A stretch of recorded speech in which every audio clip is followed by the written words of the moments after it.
ఆంధ్ర క్రైస్తవ కీర్తనలు అర్థములు 103వ కీర్తన.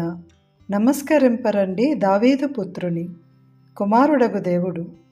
ఈ కీర్తనను రచించిన వారు జేమ్స్ మాంట్ గోమరి గారు, అనువదించిన వారు బర్నార్డ్ లూకాస్ గారు. ఈ కీర్తన అర్థాలు మనకు అందించిన వారు డాక్టర్ చొప్పల వనజ గారు. మొదటి చరణం. దావీదు పుత్రుని, దావీదు వంశస్థుని, యేసుని, ఏ తెంచే వచ్చే, అన్యాయమంతన్ పాపమంతటిని, దాను తాను ఆయన యేసు. భావం: ఓ జనులారా, దావీదు వంశస్థుడైన యేసుని నమస్కరించుటకు రండి. రక్షకుడైన శ్రీ యేసు ఈ లోకమునందు అన్యాయమునంతటినీ తీసివేసి ఎల్లప్పుడూ న్యాయమును నిలబెట్టుటకు ఆయన భూమి మీదకి వచ్చెను. రెండవ చరణం. శుష్కించు, చెక్కిపోవు, ఎండిపోవు, హర్షంబు, సంతోషము, రీతిన్ వలె తీరుగా, వర్ధిల్లుచు, అభివృద్ధి చెందుచు. భావం: ఎండిన నేల మీద వర్షము పడినట్లుగా దుఃఖములో ఉన్న వారందరికీ శ్రీ యేసు సంతోషమునిచ్చును. మరియు ఆయన రాజ్యమునందు విశ్వాసులందరూ ఖర్జూరపు చెట్టు వలె అన్ని విధములుగా అభివృద్ధి చెందెదరు. మూడవ చరణం. దిగంతవాసులు, భూమి అంతటా వ్యాపించి ఉన్నవారు, చరణంబుల్, పాదములు, స్వాధీనమందు, అధికారములో, ఎప్పుడు, ఎల్లప్పుడు. భావం: భూమి అంతటా విస్తరించి ఉన్న రాజులందరూ శ్రీ యేసుని పాదములకు నమస్కరించెదరు. అదే విధముగా భూలోకమునందు ఉన్న ప్రజలందరూ క్రీస్తు యొక్క అధికారమునందు ఎల్లప్పుడూ జీవించెదరు. నాలుగవ చరణం. విరోధులైన, శత్రువులైన, ఆసీనుడు, కూర్చున్నవాడు, అత్యంత, మిక్కిలి, ప్రేమమూర్తిని, ప్రేమస్వరూపుడు, నామకీర్తి, పేరు ప్రతిష్ఠ, నీ భువిన్, ఈ భూమి యందు. భావం: శ్రీ యేసు శత్రువులను జయించుటకు ఎల్లప్పుడూ సింహాసనముపై కూర్చొని ఉండును.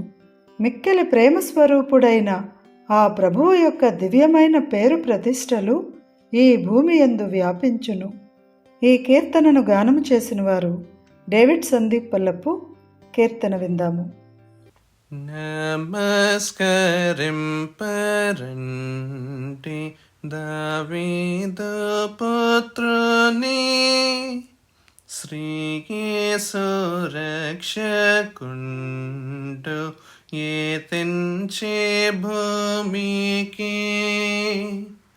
న్యాయం భూలోకమందు స్థాపించి నిత్యము,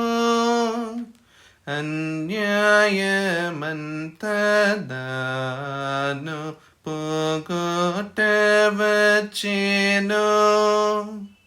వర్షంబు పడునట్లు శుష్కించు నేలను, దుఃఖించు వారికెల్ల హర్షంబు నిచ్చును.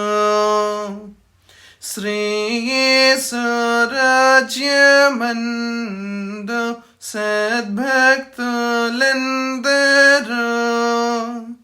ఖర్జూర వృక్షరీతిన్ వర్ధిల్లుచుందురు. దిగంతవాసులైన భూరాజులందరూ శ్రీ యేసు చరణంబుల్ నమస్కరింతురు. భూలోకవాసులైన జనంబులందరూ క్రీస్తు స్వాధీనమందు జీవింతురెప్పుడు. విరోధులైన వారిన్ జయింపనెన్నడున్,